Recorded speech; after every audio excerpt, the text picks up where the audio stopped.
what's one of the first What's things important? that you would have a roofing salesperson learn besides just sales? You could start with sales if you want, because that's the first thing that the sales guy has to do is knock on the door and actually get in front of a customer that is willing to let them inspect their roof and see if there is damage. They need training on identifying hail damage, identifying wind damage, the process of an inspection, because they can really screw somebody by accident. Hey, how's it going? This is Tim Brown, and this is the Hook Better Leads podcast. And today I have Mathew Mulholland on from Building Experts Institute, as well as Listen to This Bull and a couple other businesses, right?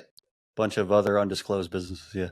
Okay, perfect. Can you give me a little bit of your backstory? I know you've given this several times before, but could you just how'd you get into all this? You've got the subject matter expertise position in the roofing industry now. What got you into this position? What got me into roofing was a roofing contractor that came onto a car lot that I was working for during the Great Recession, because my business was failing and I needed to be able to support my family. So I sold cars for a time.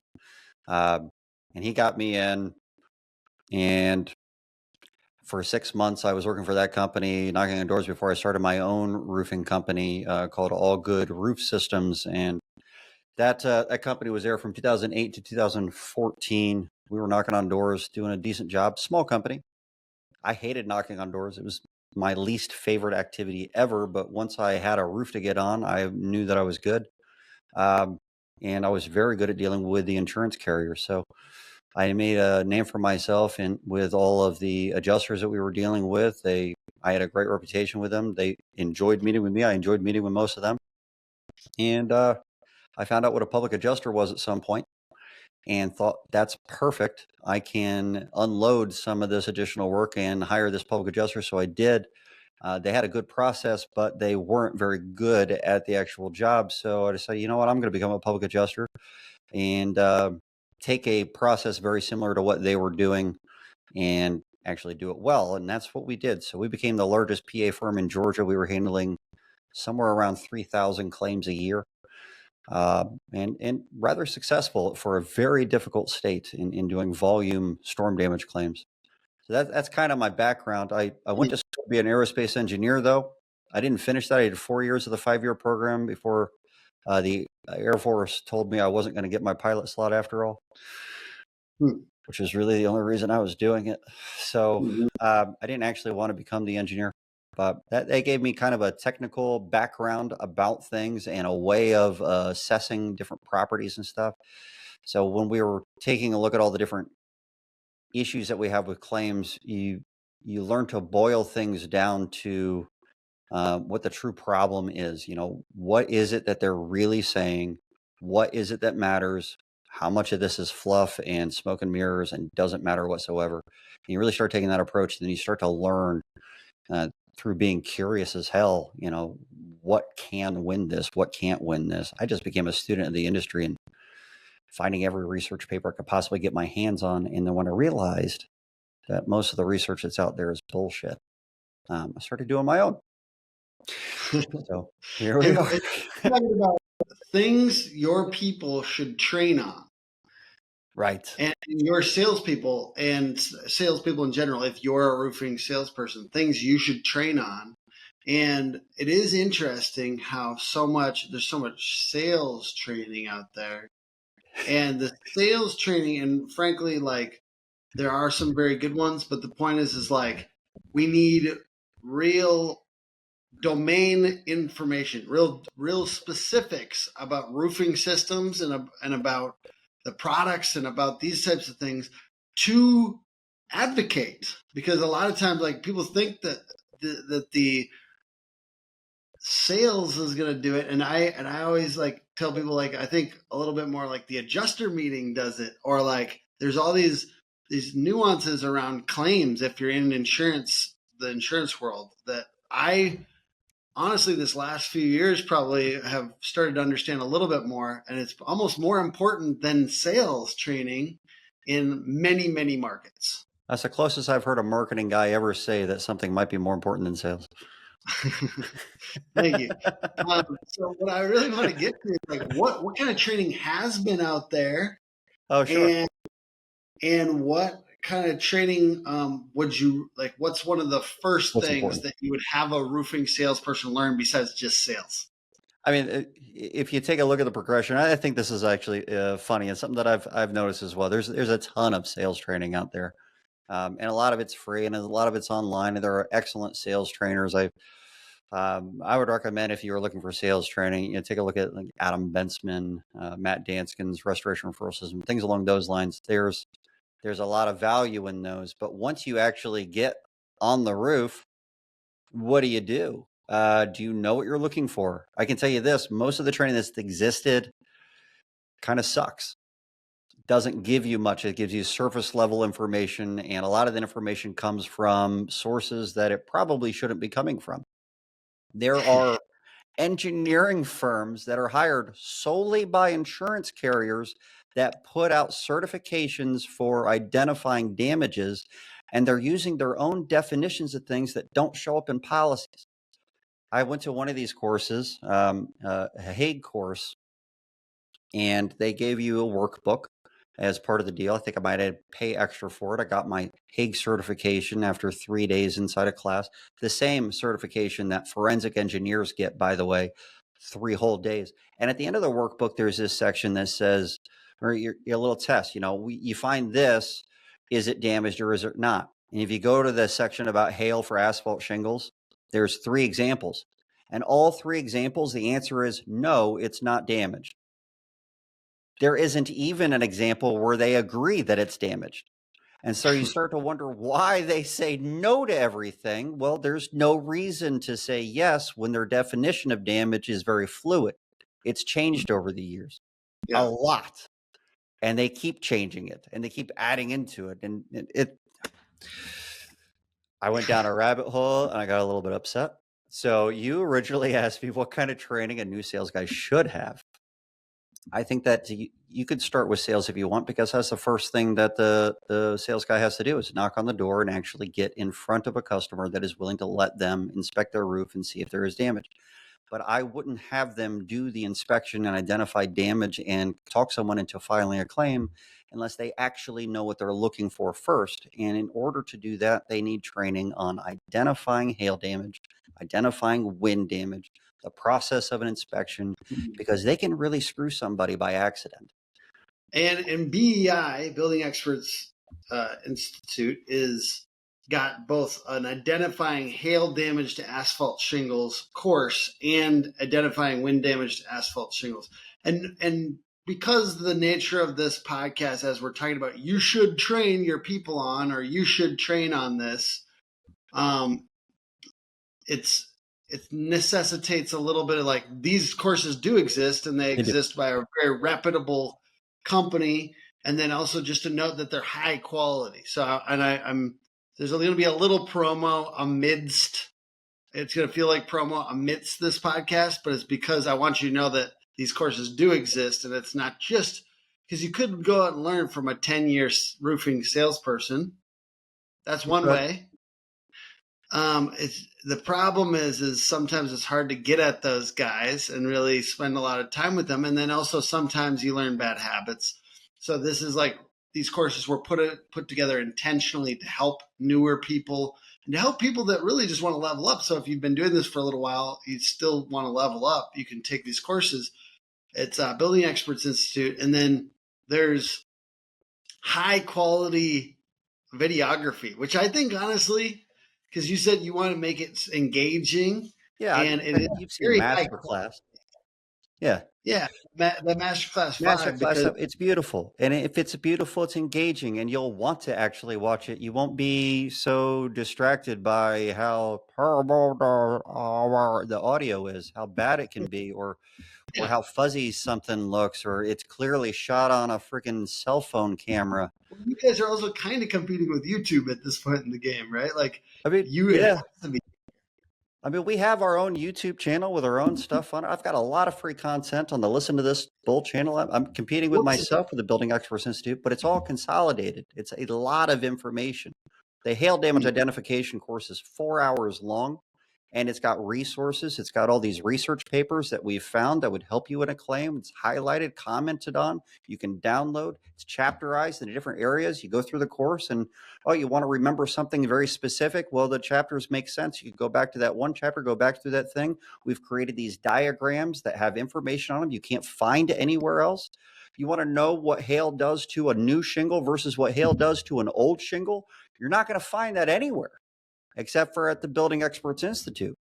And that's the kind of information you actually need to win claims these days, because they're often telling you that it's damage from an older storm or it would embed granules into it. Well, that's not going to happen if the asphalt's all dried up because it's 10 years old. You said something about a 10-year-old veteran. When we were doing these classes live at the National Claims Institute, institute that I owned before, Building Experts Institute, it was in person, brick and mortar at the time. When we were doing them live, every now and then we'd have someone come in that's been doing this for 20 years, and they'd have that attitude. I loved these guys. They'd show up, they'd be like this, like, I don't know what the fuck I'm doing here. You know, I know everything. Within 3 hours, they were the ones raising their hand, asking the most questions, because they were actually getting legitimate information they'd never heard before, and they knew how useful it was going to be. And they were the biggest proponent for the class by the end of it, because if you've been in something for 20 years, when's the last time you learned something? This is a subscription to knowledge, the most in-depth knowledge that you can find in our industry. We're spending the money to make sure that our production value is so high that you'll actually absorb the information and feel like you're getting something premium at the Building Experts Institute. I learned from every single class that I taught. I had a notepad sitting there ready to learn from my own audience, because they always had something additional to give to me. I'm not done learning, don't get me wrong. But there's stuff that's there, and it's not teaching you specifically for all the things that benefit only the insurance companies. We teach you everything, and we're not going to sit there and say that everything's damaged. There are way too many frivolous claims being filed, and we can help you avoid those so that you don't waste your time and spin your wheels by identifying the right shit. So getting good in-depth training, that is beautiful, because John is a freaking master at it. Definitely. I love that. They get this higher end stuff for this industry, like better looking stuff, more engaging stuff that's comprehensive and clear. So we've got the two that you mentioned: identifying hail damage to asphalt shingles. You should know that. You should train your people on that. Identifying wind damage to asphalt shingles. You should know that. You should train your people on that. BEI is an option. What are 3 other like top skills and courses that you should train your people on? Well, if you're talking about a new guy, and actually I think that you should do this for all your guys anyway, but there is a inspection protocol class that I think it's inspecting steep slope roof systems is the name of this course.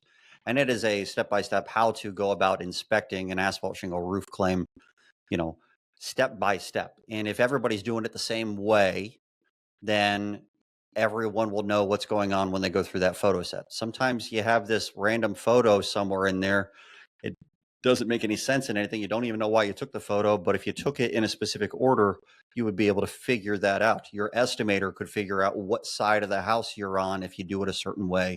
So having that inspection process down, including how to do a wind inspection, how to do a hail inspection, test squares, all that fun stuff, that's all in there. Another 4-hour course. If you are curious about how the components of everything goes together, there's a course in there on installation of asphalt shingle roofs. I think it's probably it's a fairly important class if you're talking about repairability issues, repair versus replacement, understanding how the components go together, especially when the damage is near like valley metal or near some kind of flashing zone or near a vent, understanding how those actually were installed, because they have to go backwards in order to be uninstalled and repaired. We don't have the repairability course up yet. It's being shot next week, but we'll have an asphalt shingle repairability course up there soon. I think that one's going to be important. If you're curious at all about estimating, there is Xactimate level 1, 2, and 3 certification courses on there. And you were saying that salespeople should at least, I think level 1 for sales guys minimum. To be honest, I don't think roofers should use Xactimate. Yeah. I think that it makes no sense at all to use the program that the insurance companies are using against you when it's not required to use that program. Any estimating software would be a good idea. I'm not talking about going to Didn't stability. I'm saying using some kind of a maybe sumo quote or something like that. Something along those lines where an estimate is produced. It's the same kind of estimate that you would hand to somebody for a cash deal. It's a lot easier to get things approved when you don't have to talk about what this line item is for, what that line item is for, and the carriers only have specific estimatics on what line items they allow and which ones they don't. If you're outside of Xactimate, then you could probably get everything approved as a bid item in their Xactimate thing and move on. But some of you are still going to want to do it, and that's fine. Did you? That is funny that you made badass courses on Xactimate, and you're like, I don't think you should use it. Didn't Well, I you mean, we guys train get? PAs too. Didn't you guys get shit recently for offering this all at one low monthly price? And somebody who did like a really expensive Xactimate course was like, it can't be good because it's cheap or something like that. Yeah. Can I name the individual? Would that be okay with you? Yeah, Yeah. All right. So Stephen Harmon, who, by the way, was a friend of mine. oh, really? In fact, we were talking to him when I had National Claims Institute about doing some courses through NCI. I don't think it actually ended up happening for one reason or another, scheduling conflicts, things along those lines. But it had been that way.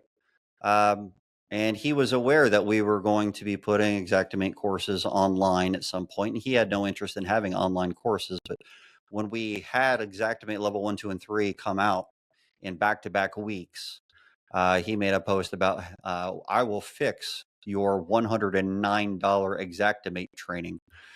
But the guy, I mean, he sells Xactimate training in person, and it's expensive. If you went for a level 1, it's, I don't know exactly how much it is, but it's somewhere between $1,000 and $2,000. And then you have to travel to it. You have the expenses associated with that, and you get one level. And then you I'll got to get people in. remember everything that was said during that thing. He does have some great workbooks, and he'll be able to answer your questions. And we can't do that. I don't have workbooks. It's video sets. We don't have an Xactimate guru that's going to sit there and answer your questions. But if you want to just take the certification courses and then go get your certification at Xactimate, it's easy for you to go back and watch the same video over and over again, get practice in while you're watching it. It's convenient. Yeah. So there is a difference. But Oh, I think you we could be. sold. You could go to his course in person, You can and do you it. could online. You could probably be much smarter just by Yeah. taking more people's stuff. Like there's nothing. It It's was not weird. always like, oh, I'm gonna take one Xactimate course or whatever, and then be done for the rest of my life potentially. He blocked me right before he did that, so I didn't Oh, get to see it till someone said something about it, and then but he didn't block listen to this bull, so I ended up finding it and everything, and then later on he came out with some video of me saying on stage that insurance carriers are telling their inspectors not to use the word damage in their inspections at all. And he made that out like I was teaching some BS to a bunch of people. And then half of his own members said, yeah, that's totally happening. And half of his members are, or people that go to his courses are IAs. And they were admitting that that kind of shit was happening. He kept making it seem like it was still bullshit coming out of our mouths. Each time he's done that, by the way, we've sold like 15 to 20 new memberships. So it was excellent advertising for us. I really appreciated him doing that. I'd like him to do some more. Is that planned? Are you guys working on this together? Because it did look. It almost looked like, it did look like a weird covert advertisement for BEI. No, but Stephen, I'm open to that. It's freaking worked. If you're All watching right, this. well, you heard it here, folks. I hope you guys are friends and stuff like that. I know it's hard to, but anyways, I hope the best for you guys. I hope the best for Xactimate trainings of all types. Okay, next thing. There we go. I still All got no right, so bad what's blood the there. next thing that you think you should train people on? I think we got one more on our list. Well, if you've been doing this a while, or if you're meeting with engineers, honestly, I think the most important course that's on that is the first one that we posted, which was the Defeating Unethical Engineer Tactics class. That particular course will not only teach you how to deal with engineers that are being hired by the carriers, but also teach you how to deal with basically any third party hired by carriers. And there's a lot of upfront work that has to happen with them before you ever meet with them on site. And so I know a lot of you guys are out there and you reach out to me because you know that I can help you with engineers, and I do engineer report reviews and all that kind of stuff and different consultations. But a lot of you guys get a hold of me too late. Oh, I just met with the engineer, or I'm on site with the engineer right now. It's too late. You're going to have to play defense now. If you want to play offense, if you want to play the chess game appropriately, there's a lot of moves that have to be made before you get to the point where you can meet with that engineer, or it's all going to go sideways. So start identifying what is coming based on your claim facts. You know you're going to get this defense, or this defense from the carriers. Well, what information do you need to overcome that defense before it happens? And what agreements do you have to make with that engineer on what process they're going to use when they're there before they go out? If you take that class as an 8-hour course, I think it's the most important course I've ever taught. If you take that course, you will look at claims very differently, and you will start playing chess. It's a powerful class. It's gonna revamp the way you do things. I don't recommend that one for a brand new person. It's way over their heads. But if you've been doing this for a number of years, or if you're starting to meet with engineers now, you need that class. What about somebody who took this themselves as an owner or a leader? At what point do you start turning your people on to BEI or various trainings? Like what is the point where so for instance, this one, the defeating unethical engineered one. Yeah. What like is this year 3? You know, like what I suppose it would depend on where you would perceive their level to be. If you think that they know their shit really well, then go ahead. If they've been doing this long enough that they understand a lot of the insurance side of things, they're if they're technical minded, and after year 1, they might still be at the top 1% of all roofing contractors that are out there, and it might be time for them to do that. And hell, if they've been through all the other BEI courses, they're already in the top 1% as far as knowledge goes for how things actually work. But that is a high level class. I would call that a 400 or 500 level class. So it needs to be somebody that has a good understanding of what's going on. They're going to pick, even if it's a brand new guy, they're going to pick something up, but they're not going to really be able to utilize the information that's in that effectively until they have a good grasp of how things tend to go. So you need to have a good understanding, maybe a lot of roofs under your belt. Maybe that's what it is. I couldn't tell you. I can tell you this: the new guys that go through that thing, they say, "Oh man, it was a great class," but you can see in their eyes that they're like glossed over, like I don't really know what to make of it. But then you have someone like Chris Zimmerman or John Senek that have been through the class, and both of them, Chris Zimmerman tells a story after he took that class. He's like on the way home, because he saw it in person. It was on tour at one point. On the way home from that class, him and his partner at the time basically stayed on the phone for like 4 hours, figuring out how to implement everything that we said into a new process. And since that time, they hadn't lost a single claim. He says this in his things. Not a single claim has been lost that has had an engineer since that moment. Before that, they were losing them with the engineers quite often. So he spent 4 hours trying to figure out ways to implement everything that was taught in that as a new process from an online, from an in-person course. Now that it's online, it probably wouldn't have taken it that long, because then he didn't have to go back through his notes to find everything. It would all be there and categorized. And there's textbook type of information. Everything's broken down with resources. It's a little bit easier for someone to do that now. There's templates in there. There's for emails being sent out. There's scripts for phone calls, all that kind of fun stuff to make things real simple. We've done the work for you. Is there like and I know this relates, but is there like a piece of content, like, is there any like piece of content like beat this particular insurance carrier, like beat it? I mean, there's lots of little tips and tricks and a lot of the stuff that I do. And a lot of that comes down to policy language. I can give you an example of one. Yeah. So Farmers Insurance has that Farmer Smart Plan. There's also the Farmers Flex Plan. These are very limiting plans or policies. Probably the worst policies that exist today are the Farmer Smart Plan, the Farmers Flex Plan. They're glorious in their own way, though, in how wordy they are, because you could use it to compare one policy to the Farmer Smart Plan, and it makes it easier for you to understand what this policy really means, or to prove that this policy doesn't actually say what they're saying that it says. But with the farmers' smart plan and flex plan, they exclude marring, which is gouges, scratches, blemishes, things along those lines, and they actually define it. Except they don't exclude marring caused by hail or wind. So if you have cosmetic damage, which is basically what marring is defined as in this policy, then cosmetic damage caused by hail is specifically carved out and covered by this policy, as long as you call it marring instead of cosmetic damage. So one of the things that I teach, if you're doing a test square or talking about wind damage at all for a farmer's policy, write in giant chalk letters just outside that test square, so it ends up in the photos of the adjuster. The ladder says marring caused by hail.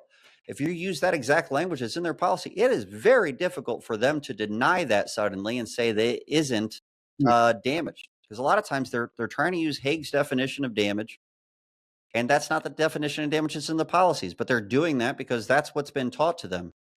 Hell, the desk adjusters are now getting certified by the same engineering firms that I took that 3-hour or 3-day class from. Of course, nothing is damaged to them in their 2D representation of what the hell you're looking at. It's all bullshit, man. Contractors love the catch-all because it makes every single one of their roof builds easier and more profitable. Protective netting wraps facade and landscaping to prevent from left-behind nails and damage. Homeowner referrals bring you more jobs, and insurance supplements bring you more profits. But my favorite part, the branding. Okay, so, talking about bullshit. Speaking of shit. Talking about bullshit. Have you ever, I did that 24 hours on a roof video, and I had a bucket up there just in case I would ever have to. Did you use it? Yeah.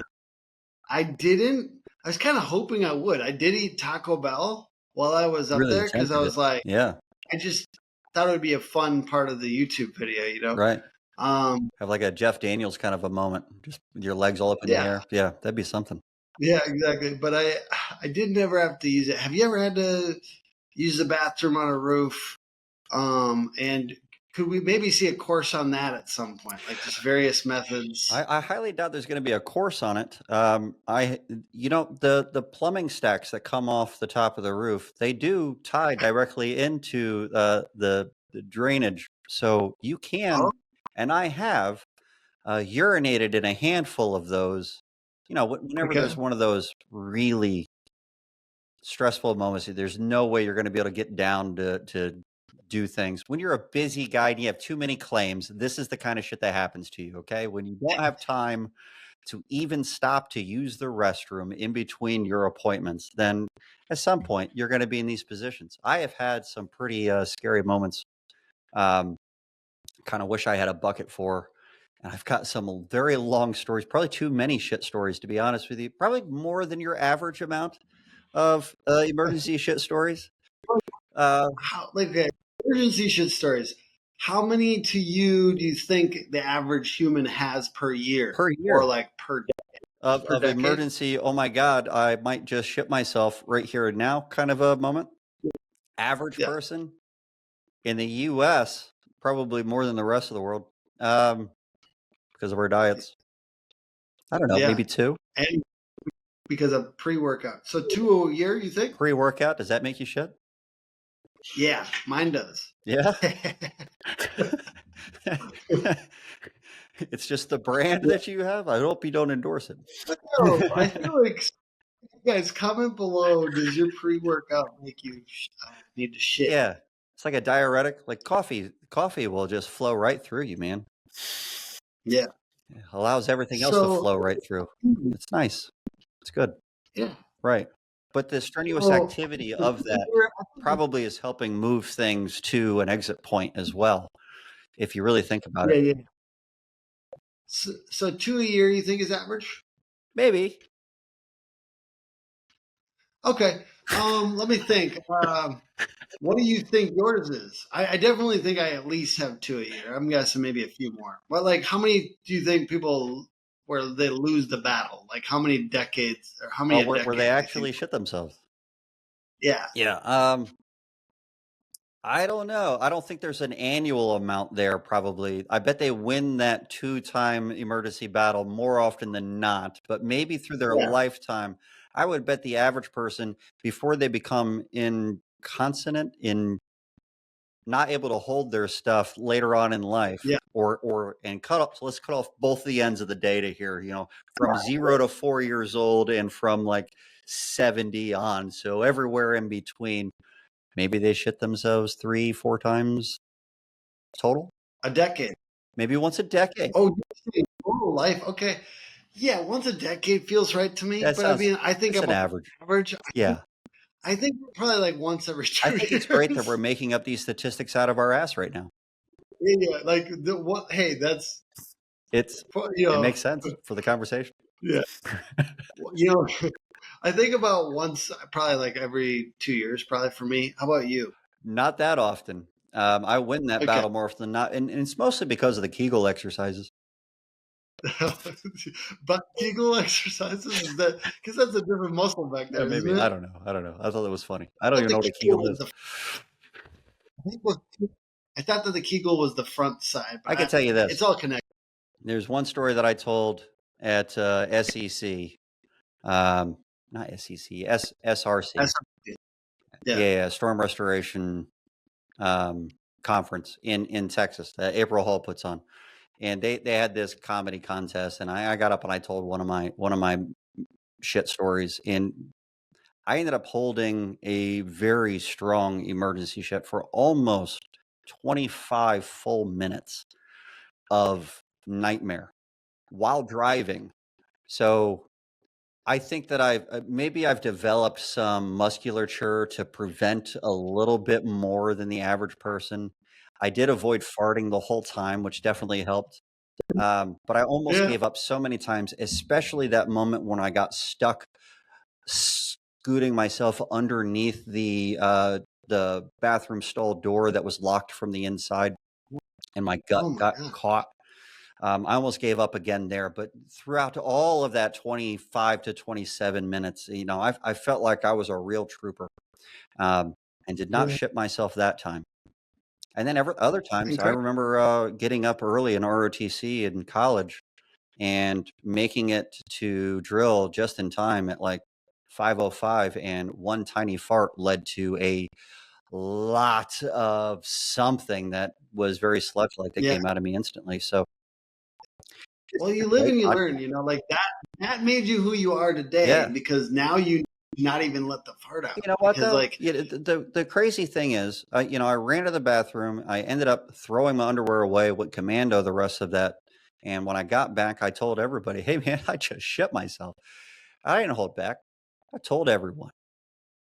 They looked very uncomfortable. And I became the most comfortable person there instead of the least comfortable person there. Maybe there's something to transparency. That's all I'm saying. Totally. And some people pretend that they've never shit themselves, and you guys can just stop pretending, okay? Don't be something you're not. Yeah, exactly. Well, we're landing the plane on that one for better or worse. Guys, check out Building Experts Institute. What's the domain? It's buildingexperts.institute. So if you take a look at that, it's $109 a month for membership, and that gives you access to everything as often as you can consume it at your own pace. It just becomes a monthly expense. You can even do annually if you want and save 2 months worth. But there's no commitments whatsoever. So you can get in there, take a look around. If you get through all of it in 1 month and you want to cancel, go for it. We won't begrudge you. To consume it, Yeah. What would be the speed at which to consume it to not become incontinent? Ooh. With information. Well, it depends on if you're drinking coffee or having a pre-workout situation, I would suppose. It would also depend on whether or not you're currently stuck on a roof for 24 hours. Why did you do that? What a crazy thing to do. Did you? Yeah, we just been trying to do more videos that are just for fun. Did you learn anything doing that? I learned a dead valley is the best place to sleep. And I learned, what else did I learn? Come across any raccoons or squirrels that people want No What's raccoons that? or squirrels or anything try to attack you to get you out of their territory? Oh, they 100% did, and that's Really? You'll have to watch the video, I guess, if you I don't know want if to I see want to watch that. But 24 like, full hours of video. it's boiled down to like less than 10 minutes, I Oh, think. really? I did learn that you can get a pizza delivered, and the person will come up on the ladder to deliver Wow. it. And yeah, mainly just and then who was it?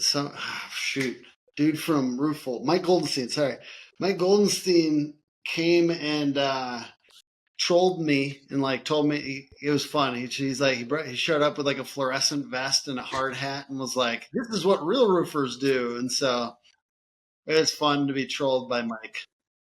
Dude, Mike is amazing. He's actually Yeah. we're shooting a course with him in 3 weeks. He's teaching a course Really? for Building Experts Institute on the anatomy of asphalt shingles and all the code related items for all the materials, and then general building code for roofing stuff. If you've ever talked to him about building code, that guy, he's the most knowledgeable Oh yeah. building code guy I know for roof related stuff, which is why he's the expert that we're bringing in for that. But he's so freaking funny, man.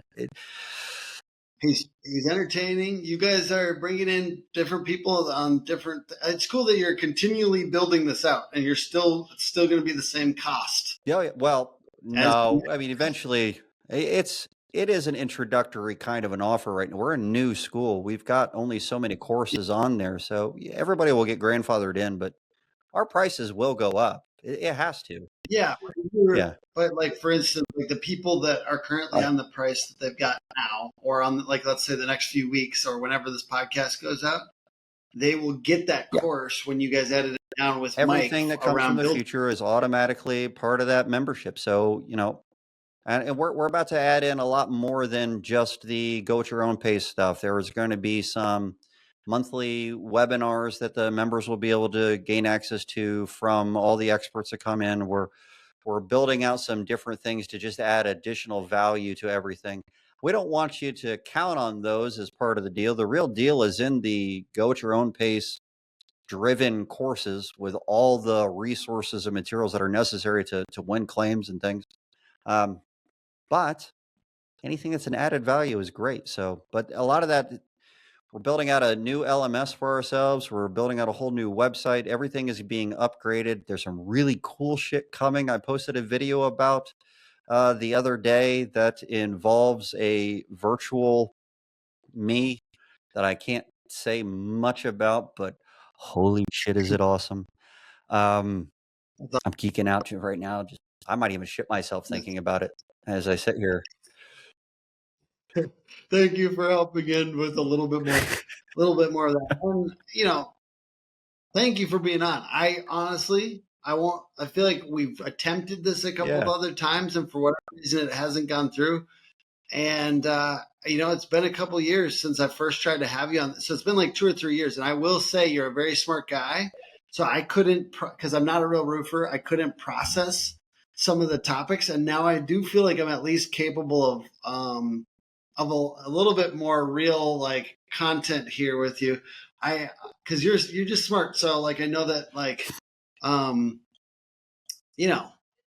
engineer stuff and some of these like the public adjusting stuff and stuff like that, like we're not talking about basic information. There's really good, like solid, deep information for real roofers, real roofing people. I think that like people need to know that the you basic guys are stuff, man. It's I talk to John Senek about this all the time. We do a lot of courses together. John is a very capable instructor, and I highly recommend that you, if you're in the roofing industry, find out who John Senek is, and any course that he provides is probably a worthwhile course to take. Him and Chris Zimmerman. But John and I talk about this all the time. He's been to all of my courses, and he's learned things from me, and then taken what I taught and added onto it. And I learned things from him, and he's able to boil things down to a 101 level that is very impressive, and it allows people to understand what's going on and have actionable insights. Once you take John's classes, if you want to learn more, if you want to really dig into that into great detail, that's where you can gain a lot more on my side coming in, get the 201 level through the 401 level of the same concept, but really dig into it deep enough to become an expert to be able to know it inside and out as well. But definitely start with everything John does, everything that he's a very smart man, and he knows everything that I know. I'm not saying I'm smarter. It's just that the way that we teach the styles are different. You can get your 101 level and really get a good understanding of that, and then come in and get more from me from a lot of my webinar type series. The stuff that's on Building Experts Institute, though, is really boiled down, really designed mostly for brand new people to be able to get up and running. We called it the Building Experts Institute for a reason. We are building experts out of people. We're turning them into an expert. So if you want to have the competency level necessary to talk to an engineer on site about hail and wind damage, there's no better place to go. There really is no other place to go either, but there's no better place to go. Building Experts Institute is the place to be. Well, thank you so much. Appreciate you being on. Thank you for taking the time, for real. Thanks for letting me promote the hell out of the thing. The entire friggin' episode. I don't normally get to do that. Normally our things are not like that. Normally our podcasts are pretty, but this is basically like, I just went and spoke at a trade show, or not a trade show, trade school today. And this one happened to be for HVAC. I was talking to students about getting hired and things like that, and just like give the thing that the instructor really liked that talked about is having give a shit and showing up. I thought I was going to be talking about social media and not like being unhireable based on your social media, but like he just liked that I talked about give a shit and show up. But I like promoting. Like I'm excited to help him in his trade school. We're going to make a little video for them to help promote the school, and nothing paid or anything about it. I just want to help him promote the school. And me and a client or a couple clients, an HVAC company owner and a roofing company owner, are going to be going into some high schools in the area, I hope, this year. And I just want to have that video to show them to kind of promote trade schools. And then I'm going to show a couple of like me on the job type things for fun, because I think there's an element of like understanding that the trades are cool, and like just that just a little bit of a taste of like what it's like being on job. Yeah. So, but I like promoting these types of things. Like I think that the fact that you guys do ongoing education, like I let it be a little bit more promotional today, because I feel like this is just a good thing in general that people need to know about. And I know we have a partnership. You guys sponsor us, we sponsor you back. But like really, I think people need to know what their people need to be trained on. And it's not just sales. It's not just generic sales is like the thing that I think like I get a little bit. It's at least go to roofing specific sales training too. Yeah. Like that's its own. Take a look at Adam Bensman's stuff. He's got great courses on there. Deshaun Bryant, Matt Danskin. These guys, if he wants, there's sales training everywhere. I bet Tim even has some sales training. But I got a question for you before we get off. I know we're about to end this thing. So I got this tattoo at a roofing convention because of an idiot named Tim that convinced me to do it. And I want your audience to know that I was not crying on that video. I had lost my voice. So, but I have a recommendation for the next event, because I'm working with a blacksmith to create that logo in a branding iron. I thought, ooh, maybe we can brand some people at a conference. That'd be something. Well, I'll be thinking about that. And then, we could mull that one over. My wife told me the tattoo thing was anxiety producing for her. Oh, was it? Yeah, because she was handling all the details for it. Oh, it was all over the place. Yeah, I even gave her some. I made it way worse by trying to squeeze myself in, and because I was too late getting on the list. But I'm sure a lot of people that watch this will know about that. But 38 people got tattoos of their logo. 8 of our logo. 8 of those were Hook's logo.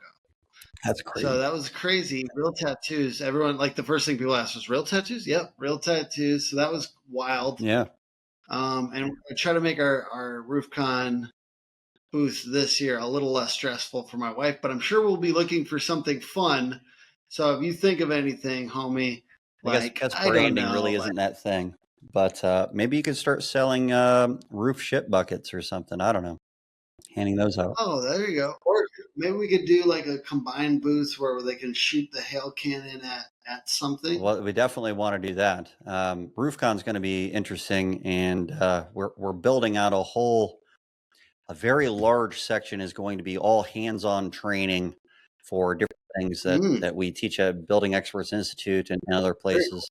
And it's actually going to be really close to where your booth is, completely by accident this time. I know you're trying to find us, but it's not too far away. So if you look at the expo thing, we're working on building out. We're taking over the breakout room 3, and we're just like making that disappear, and that is a giant hands-on training center that's going to be constructed and everything for it. It should be really fun.